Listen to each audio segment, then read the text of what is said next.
Good day, friends. It is now my purpose to just take you through a series of points that will practically help you to develop a schedule for your community. I need to stress this again, that not one schedule is the same. It's not supposed to be the same because the community differs. The area differs. The seasons are different. Everything is different. In other religions are different in your world maybe. And all of these things having an influence. So please, I want you to, as I go through these points, just make some notes. Okay, because after this session, your trainer will take you through these points again, and you're going to do a practical exercise on how to develop your schedule. And you're actually going to develop an example schedule that you can take home and go and redevelop and work on it until you have the final thing that you think will be the best for your world and your students and your people and your church and your community. All right? Okay, so let's take it very slowly. The first thing that needs to take place, and I need you to write this down, and I want you to think about it for a while. The first thing that you need to do is, what in your community will influence your school? A good example is holidays, school holidays, maybe religious holidays. No matter what religion it is, any religious holiday today will influence the way you do things in your church. All right, so I want you to think about this. Is it the summer holiday, or in the south, is it it stays the summer holiday, however, it's different months. However, summer holidays or winter holidays or religious holidays, what kind of a holiday or thing will influence your school? It's important. You must write it down. Just write some dates. If you don't need dates, if you don't know the dates, just ask some people. I want you to get to the point where you understand. Listen, like Easter for Christian community will definitely having an influence on the school, because I know many churches are involved with big outreaches or events or shows or whatever they are doing. So it will definitely having an influence on your school. So write it down. Easter holiday, maybe the summer holiday, school holiday. Definitely in Eastern Europe, the guys are gone for 3 months. They stop. Nothing is happening because they're going on holiday. And I respect that. Write the dates down so that you understand that summer holiday is a no-no for a school in a certain part of the world. All right. I want you to understand that. Another thing that could influence is seasons. Again, I'm going to go back to Eastern Europe. I've lived there for a while, so I understand that if it's planting season or sowing the crops, you can forget about having anybody in a part-time school. No matter who he is, they're going to harvest now. So it's harvest time, leave us, we are harvesting, because our lives are depending on whatever we're taking from the field now. So it will have a definite influence on your school. Write down all these things, I think is important. The second thing that you need to write down is church events. Okay, maybe it's your church's 20th birthday celebration this year. It's taking place in April. Write it down somewhere so that you know, listen, on the 20th of April, we're having a church celebration. It will definitely have an impact on our school. Now you start writing these dates. The third date you will write down, and this is a little bit of a far-fetched one, because many of you still do not know when you want to start a school. But take a leap of faith and write down a date on a piece of paper. I'm going to start my school on the 3rd of April, 2017, example. All right, this is the starting date of my school. I'm trusting God. It's 3 months from now, maybe. I'm trusting God that on this date, I'm going to start my school. Now, this will change after you've spoken to your church leadership or maybe your family, or you start recruiting your students. You might say, listen, the 3rd of April is a little bit too early. Let's extend it until the 10th, or whatever the case may be. Regardless, write a starting date down now so that we can start working towards a goal. Fourthly, determine what kind of school you're going to run. Is it a part-time school? Is it a full-time school? What will work in your community? Once again, I know you will have to go back to your leadership or back to your family or whatever the case. You need to go back to them and say, listen, what option will be the best? Also depend on who you're going to invite to come to the school, all right? So a lot of things will influence. So just now, think in your understanding, what will be the best option for your church and for your community? Now, after the session, your trainer, your facilitator's trainer, will provide you with a relevant calendar, a calendar that's updated for your time now. The second thing he will give you is an empty life school schedule development form, a form that you're going to use to develop your schedule.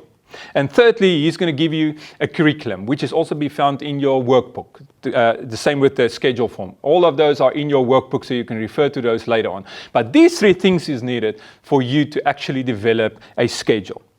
All right, so what I want to do now is that, and you will see it on a picture now, that I want to discuss the life school development form, how it works, what it is, and what needs to be filled in. The first thing is the starting date, or the proposed starting date. When do you think you're going to start this thing? Remember, this is a process. It might change, and it's fine if it changes. But this is a process of you developing a schedule. The second thing you need to take note of is the graduation date, or the proposed graduation date. Now, you cannot write a date in a graduation little block there, square there, if you have not yet completed your scheduling and the outreaches within the schedule. Both of them are important for your student to graduate, all right? The actual theoretical training and the outreach phase are very important. Thirdly, the year. You will find that there's a little square there where you will put your year, and next to it, your month. Maybe it's 2017, the month of April. That's going to be filled in there. Then you'll see 1, 2, 3, 4, 5 lined up on the left and in the middle and on the right side. Those indicate the weeks of a month, all right? Most of the months have 5 weeks, at least certain, like at least 2 days in the first week and maybe 3 days in the last, but at least it spreads over five weeks. And then one of these little squares that's indicated on the slide now indicates a month.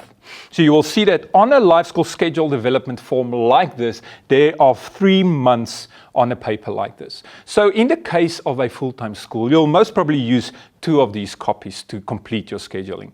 And in a part-time school, you'll most probably use maybe 18 or 20 of these forms just to make sure that you have all the courses covered, all right? Whatever the case may be, this is only an example for you to use and to develop your schedule.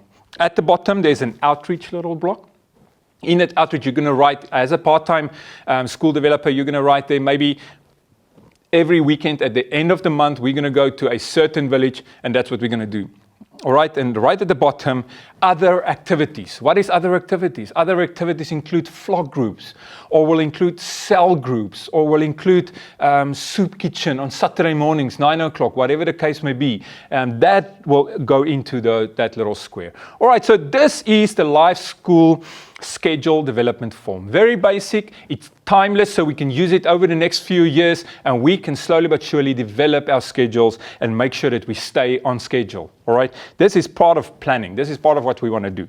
Now, I want you to start filling in this thing in this following way. I'm going to go through it slowly so that you can see how it's been done. After the session, you will practically do it. First of all, your proposed starting date. Write down your proposed starting date.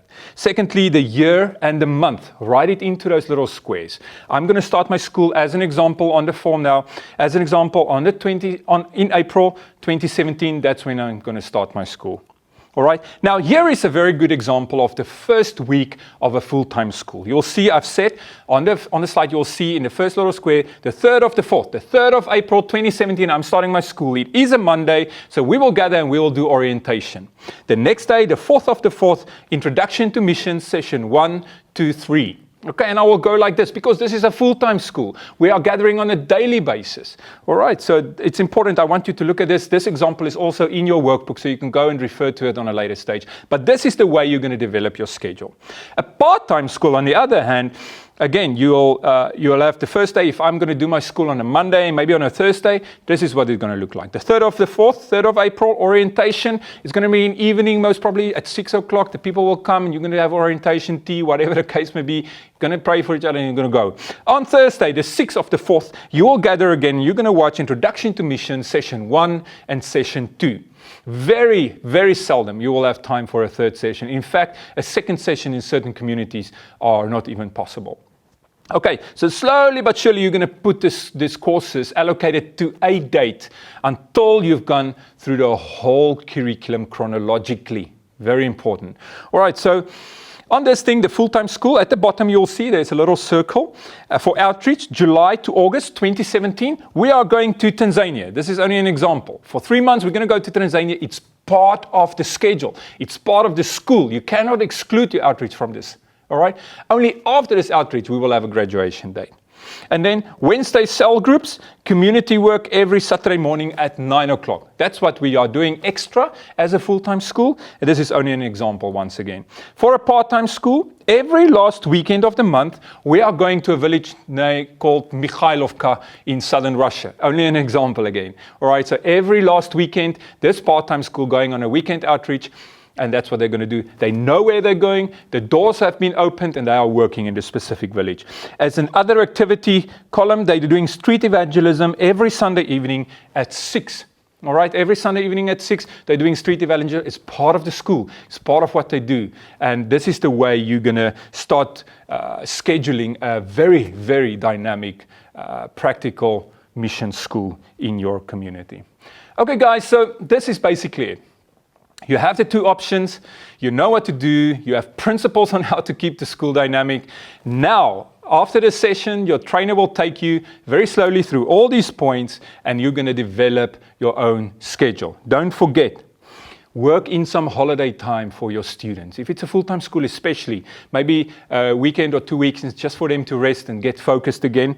Another thing that needs to be done is, now after you've done your outreach and after you've done your scheduling, just put in faith a date for graduation. The graduation is a big thing. I know in certain cultures, maybe it's a bigger thing than in other cultures, but make a big thing in the church. Let people see, let people hear the testimonies. If they're going to come from Tanzania after 3 months, I'm sure they will have a lot of testimonies. Make sure there's a platform for the students to just minister and just share their testimony. Create an opportunity, facilitator. It is your job to do that. All right.